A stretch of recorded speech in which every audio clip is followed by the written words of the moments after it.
사도신경으로 신앙 고백드림으로 새벽기도에 올려드립니다. 나는 전능하신 아버지 하나님 천지의 창조주를 믿습니다. 나는 그의 유일하신 아들 우리 주 예수 그리스도를 믿습니다. 그는 성령으로 잉태되어 동정녀 마리아에게서 나시고 본디오 빌라도에게 고난을 받아 십자가에 못 박혀 죽으시고 장사된 지 사흘 만에 죽은 자 가운데서 다시 살아나셨으며 하늘에 오르시어 전능하신 아버지 하나님 우편에 앉아 계시다가 거기로부터 살아있는 자와 죽은 자를 심판하러 오십니다. 나는 성령을 믿으며 거룩한 공교회와 성도의 교제와 죄를 용서받는 것과 몸의 부활과 영생을 믿습니다. 아멘. 출애굽기 15장 말씀 한 번 더 보겠습니다. 출애굽기 15장 23절부터 보겠습니다. 26절까지 말씀을 봅시다. 105페이지 출애굽기 15장 23절부터 26절까지를 제가 봉독할게요. 마라에 이르렀더니 그곳 물이 서서 마시지 못하겠으므로 그 이름을 마라라 하였더라. 백성이 모세에게 원망하여 이르되 우리가 무엇을 마실까 하매 모세가 여호와께 부르짖었더니 여호와께서 그에게 한 나무를 가리키시니 그가 물에 던지니 물이 달게 되었더라. 거기서 여호와께서 그들을 위하여 법도와 율례를 정하시고 또 그들을 시험하실세 이르시되 너희가 너희 하나님 나 여호와의 말을 들어 순종하고 내 보기에 의를 행하며 내 계명에 귀를 기울이며 내 모든 규례를 지키면 내가 애굽 사람에게 내린 모든 질병 중 하나도 너희에게 내리지 아니하리니 나는 너희를 치료하는 여호와임이니라. 아멘.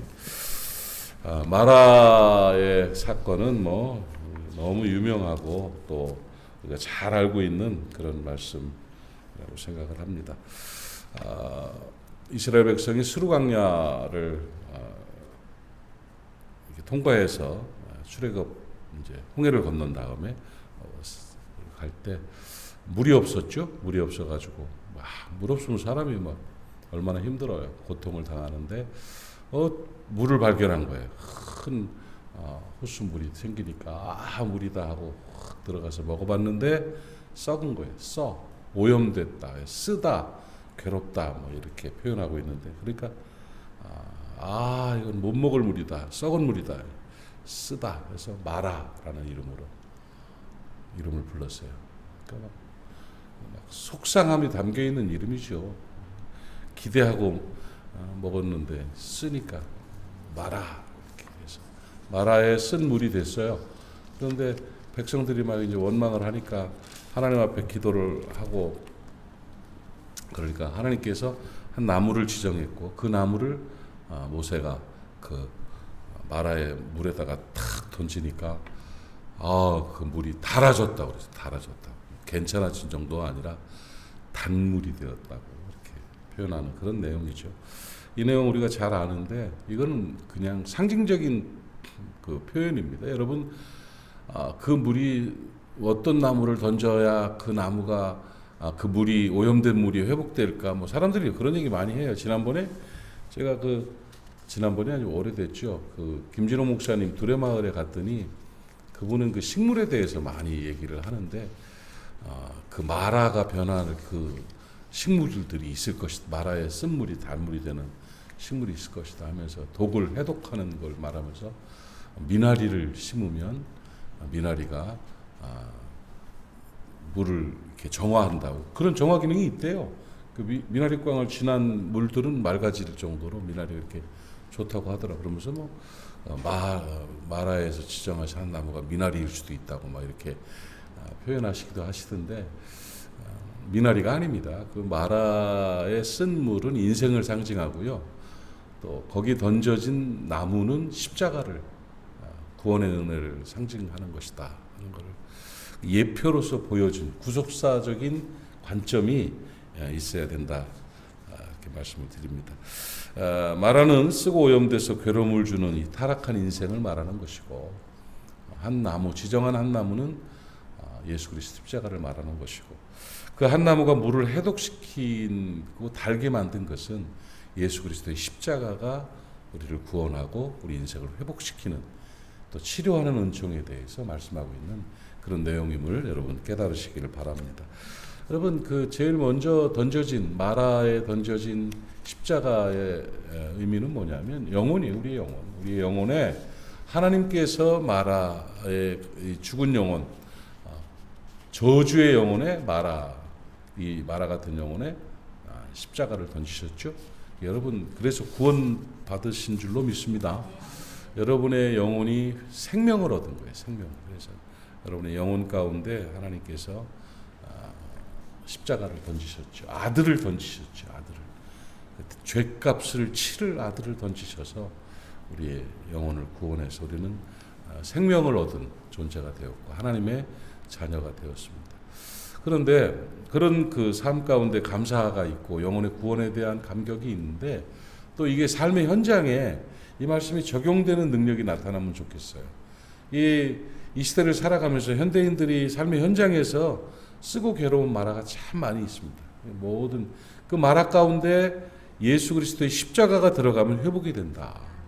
십자가를 받아들이면 치료가 된다 하는 사실을 우리는 믿어야 되는 것인데, 우리가 던져야 될 그 마라는 어디고 십자가를 받아들여야 될 그 능력은 어디에 나타나야 되냐? 마음이에요. 마음. 굉장히 중요한 거예요. 살아가면서 그 마음의 소중함들을 더 많이 느끼게 되는데, 마음이 마라가 돼버리면 인생이 마라가 되는 겁니다. 마음가짐이 대단히 중요한 것입니다. 인생은 내 인생이 마라가 되느냐, 내 인생이 종려 70주 물샘 12이 있는 엘림이 되느냐는 마음가짐에 달려있어요. 마음가짐. 그러니까 마음이 마라이면 인생이 마라가 되는 거예요. 마음이 마라이면 가정이 마라가 되는 거예요. 마음이 마라면 관계가 다 마라가 되는 거예요. 마음이 마라면 자기의 삶의 모든 것들과 모든 상황들이 다 마라가 되는 거예요. 그러니까 정말 중요한 건 마음의 마라에 한 나무를 던져야 돼요. 그래서 제목을 뭐라고 그랬어요? 마음의 마라에 한 나무를 던져라. 마음의 마라. 마음이 중요한 것이다. 마음을 십자가로 다스리는 여러분 되시기를 바랍니다. 예수 그리스도가 마음의 주인 되셔야 된다. 예수 그리스도가 내 마음을 지배하셔야 된다. 껍데기로 교회 생활을 하고 기도는 하는 것 같은데 삶의 중심인 마음의 주인이 예수님이 아니야. 내가 주인이 돼버리면 마라가 되는 거예요. 마음에 예수님이 주인된 삶을 살아가십시오. 여러분, 마음의 주인이 누굽니까? 예수 그리스도. 그럼요. 누구예요? 예배 때는 예수님인데 성질나면 아니고, 은행 앞에 가면 또 아니고, 이렇게 하지 말고 늘 마음에 십자가 예수 그리스도를 주인 삼은 그런 삶을 살아야 될 것입니다.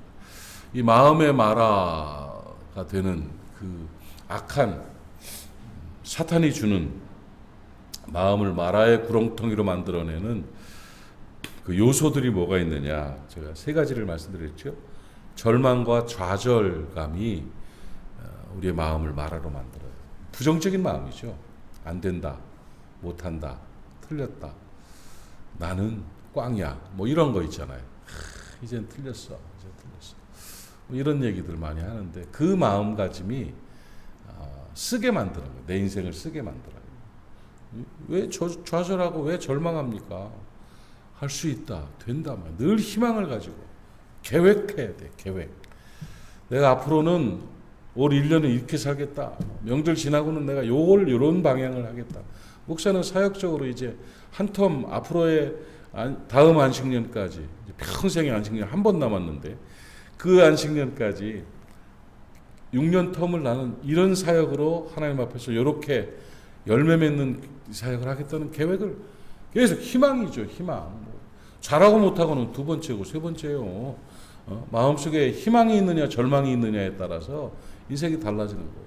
그리스도가 주인 되시면 빛이 비춰지는 거예요. 빛이 비춰지는 거예요. 우울하고 막 절망하고 좌절하고 이게 뭐 겸손인 줄 알아. 그 꾸며진 겸손은 악입니다, 여러분. 가짜 겸손이 얼마나 무서운 건지 알아요. 그 꾸며진 겸손, 골로새서인가 있잖아, 그죠? 꾸며진 겸손은 악이에요. 그러니까 매 순간 내가 오늘 저녁을 잠자리에 들기 전까지 하나님 앞에 드릴 열매가 뭔가요? 열매가 뭔가? 내가 뭘 했는가? 하나님 이 일이 나에게 하나님이 생명 주시고 은혜 주시고 은사 주시고 물질 주시고 도와주신 거에 대한 열매입니다 하면서 매일 저녁 올려드릴 것이 있는 희망 있는 삶을 살아가야 된다. 깨닫기를 바랍니다.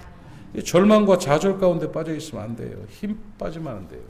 십자가가 주인이 되면, 예수가 주인이 되면, 내 마음에 피 묻은 십자가를 던지면 절망과 좌절이 아니에요. 희망이 되는 거예요.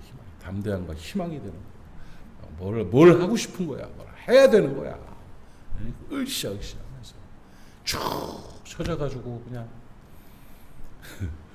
물에 물 탄 듯 술에 술 탄 듯 그 한 시간의 시간이 얼마나 귀한 것인지를 모르고 흘러 가다가 시간을 보내버리면 안 돼요. 절망과 좌절이라는 그 마라의 구렁텅이에 예수 그리스도의 십자가를 던져서 희망으로 담대하게 승리하는 귀한 날 되시기를 바랍니다. 미움과 분노가 마라예요. 미움과 분노가. 난 미워하는 마음 갖고 질투하고 분노하고 화내고 막 이러면 그거는 씁니다. 마음에 미움이 없어지기를 바랍니다. 미울 사람은 있죠. 미울 놈은 있어요. 근데 미워하면 안 돼요. 뭔 말인지 알아요? 내 마음에 미움이 들어가고 분노가 들어가면 내가 힘들어지는 거예요. 내가 고통스러워지고. 미움은 남을 죽이고 나를 죽이는 그런 악입니다. 악, 독이라고, 독. 제가 말씀드린 것 중에 그 일본의 오사카 대학에서 그 개를 막 화나게 만드는 4시간 동안 화나게 만들고 그 피를 뽑아서 검사했더니 시안, 독. 그 옛날에 그거 있죠. 그 지하철 무슨 사건 그거 아닌가요? 그런 독 같은 거 이런 거 뿌리고 독이 사람을 막 죽게 하잖아요. 근데 그 독들 중에 독한 독이 시안이라는데 난 뭐 먹어보진 않아서 잘 몰라. 근데 이 개를 80마리를 죽일 양의 그 독이 4시간 약 올린 분노하게 만드는 개에게서 나왔다. 이거 충격이죠. 그러니까 이 분노는 독이야, 독. 시안이 나오는 거예요. 화내지 맙시다. 화내지 맙시다. 제가 성격상 사람들이 이렇게 화내는 스타일이 많잖아요. 저도 푹푹 하는 것도 많고 막 이제 나이를 먹으니까 좀 덜한 것 같긴 한데 어릴 때부터 막 분노, 이 열정인 줄 알고 막 그렇게 한 적도 있었는데 그게 독이었다고, 독. 그러니까 미움과 분노는 독이야, 독. 그래서 없애야 돼요. 그래서 형제를 미워하면 살인하는 자다. 이렇게 요한일서 3장 15절에 말씀하고 있죠. 그래서 모든 사람으로 더불어 평화하라는 거예요, 평화. 그런데 감당할 수 없는 그 사건과 사람이 있을 수가 있죠. 그럴 때는 어떻게 해야 돼요? 지혜롭게 단절할 수 있는 지혜가 필요해요. 살면서 저 사람은 아니다. 너무 힘들다. 내가 너무 어려워진다. 그러면 어떻게든지 회복시켜 보려고 해서 회복시키면 좋겠지만 그런 사람들 가만히 보니까 50년 안에 회복 안 되더라고요. 그러니까 사람 고쳐 못 쓴다는 게 그런 얘기예요. 잘 고민하고 분석하다가 도저히 안 되겠다 싶으면 단절을 해야 돼요. 단절. 잘 잘라내는 것도 아주 필요한 겁니다. 이 좋은 사과가 있는데 한쪽이 골맞으면 어떻게 해야 돼요? 가만히 기도하면서 기다리면 어떻게 돼요? 다 썩어. 그럴 때 어떻게 좋은 칼로 싹 잘라내고 이쪽 거라도 살려야 되는 이런 것처럼 인간관계 속에서 그 미움을 주고 분노를 주고 너무 힘들게 하는 사람이 있다면 목사로서 끝까지 포용하고 품고 안아서 십자가로 생각하고 주님 앞에 가는 그날까지 사랑하십시오 하면 참 좋겠지만 실제 상황 속에서는 아닙니다. 손해보지 말고 고통당하지 말고 적당한 선이 있을 때 적당하게 잘라내고 그리고 새롭게 살아가는 게 좋습니다 하고 저는 권고를 드리고 싶은 거예요. 잘리는 사람 되지 말고 뭔 말인지 알아요? 누구를 힘들게 하고 답답하게 하고 분노하게 만들어서 잘리는 사람 되지 말고, 참 그것도 심각한 문제가 되는 거예요. 잘리는 사람이 되는 것도 참 심각하죠. 그러니까 어쨌든 미움과 분노가 그대로 남아있지 않도록 노력을 해야 돼요. 그러려면 어떻게 해야 돼요? 예수의 십자가가 지혜를 주고 십자가가 평안을 주는 것입니다. 예수님은 평안이에요. 하늘에는 영광, 땅에는 평화다. 우리의 마음에 삶에 평화를 주시는 예수 그리스도가 주인 되는 삶을 살아가야 될 것입니다. 그 미움과 분노의 마라의 구렁텅이에 예수가 주인 되시면 평강을 누리게 되는 것입니다. 샬롬, 평안의 은총이 있기를 바랍니다. 마음에 두려움과 불안함이 있을 때 또 마라의 구렁텅이가 돼요. 불안해하지 마세요. 두려워하지 마세요. 내가 주인 되면 두렵습니다. 내가 뭘 해야 되고 내가 계획을 해야 되고 하면 두렵습니다. 그러나 예수 그리스도가 주인 되시고 예수 그리스도께 순종할 마음을 가지고 살아간다면 우리는 두렵지 않습니다. 담대함이 있는 것입니다. 두려우면 형벌이 있다고 말씀하셨고, 두려워하는 자는 사랑 안에서 온전히 이루지 못했다고 말씀하고 있는데, 사랑하는 여러분, 두려움이 사라지고 담대함이 넘쳐나는 여러분의 마음 되시기를 바랍니다. 그러기 위해서 주님이 날 책임지신다. 주님이 나와 함께 하신다. 내가 기도하면 하나님이 반드시 들으신다. 이런 주님 주인 된 삶을 살아가면, 십자가가 내 마음을 지배하면, 그러면 담대함으로 자유함으로 살아갈 수가 있는 것입니다. 두려움이, 불안함이 사람을 죽이는 독이에요. 그러니까 2차 대전 때 군인 30만 명이 죽었는데 불안하고 두려워서 죽은 사람은 100만 명이다는 그 기록을 보면서 사람은 그래서 죽는 거예요. 그래서 괜히 불안해서 죽어요. 한국 사람들 하는 말 중에 괜히 심란하다고, 막 마음이 심란하다고. 십자가가 꽂히면 평강이 옵니다. 평강. 십자가로 평안을 누리고 승리하는 저와 여러분 되시기를 바랍니다. 마라에서의 쓴물을 달게 한 한 나무는 바로 예수 그리스도의 십자가입니다. 그 십자가가 내 마음의 주인 될 때 우리의 삶은 담대하게 되고 마음과 인생에 평강이 넘쳐나고 담대함이 넘쳐나고 생명과 승리가 넘쳐나게 되는 것입니다. 오늘도 예수님 주인 삼고 여러분 마음에 십자가 던지고 승리하는 귀한 날 되시기를 축복합니다. 기도합시다. 하나님 아버지, 참 고맙습니다. 십자가가, 하나님의 사랑이, 예수 그리스도가 내 중심 심령에 꽂히고 주인 되어 주셔서 감사합니다. 아버지, 우리의 삶 가운데 늘 하나님 은혜를 경험하게 하시고 마라가 변하여 엘림이 되는 귀한 역사 속에 살아가는 우리가 되게 하여 주옵소서. 오늘도 예수님 까닭에 행복한 날 되기를 원합니다. 예수 그리스도 앞에서 하나님 나라를 건설하는 요긴한 하나님 나라 건설 노동자가 되기를 원합니다. 은혜를 나리워 주시옵소서. 무리아 사람들을 축복합니다. 어디에서 무엇을 하든지 성결하게 하여 주시옵시고 성령 충만하게 하여 주시옵시며 하나님에게나 사람에게나 칭찬받는 존귀한 그리스도인으로 살아내게 하여 주시옵소서. 오늘 우리 모리아 교회 안에 주의 평강이 넘쳐나게 하옵시며 아버지 하나님 앞에 큰 영광 되게 하여 주옵시고 새벽을 지키는 하나님의 사람들을 강건함과 평안과 은혜를 더하여 주시옵시고 기도에 응답하여 주옵소서. 예수님의 이름으로 축복하고 기도하옵나이다. 아멘. 하늘에 계신 우리 아버지, 아버지의 이름을 거룩하게 하시며 아버지의 나라가 오게 하시며 아버지의 뜻이 하늘에서와 같이 땅에서도 이루어지게 하소서. 오늘 우리에게 일용할 양식을 주시고 우리가 우리에게 잘못한 사람을 용서하여 준 것 같이 우리의 죄를 용서하여 주시고 우리를 시험에 빠지지 않게 하시고 악에서 구하소서. 나라와 권능과 영광이 영원히 아버지의 것입니다. 아멘. 우리 말씀 기억하시면서 함께 기도하시고 중보해야 될 사람들 이름 불러 기도하고 오늘도 복된 날 되시기를 바랍니다. 주님 한번 부르고 통성으로 기도합니다. 주여, 아버지 하나님 은혜를 감사합니다. 오늘 이 아침에 우리가 함께 나눈 말씀이 우리의 삶의 능력 되기를 원합니다. 주 예수여 인정합니다. 환영합니다. 모셔드립니다. 우리의 주인 되어 주시옵시고 우리의 마음을 지배하여 주시옵시며 교회와 가정을 지배하여 주시옵시고 우리는 온전히 순종함으로 말미암아 담대함과 평강과 승리로 살아갈 수 있도록 은혜 더하여 주옵시고 오늘도 아픈 이들을 축복하오니 아버지 그들의 삶 가운데 주의 평강이 있게 하옵시고 오늘도 승리하는 귀한 날 되게 하여 주옵소서.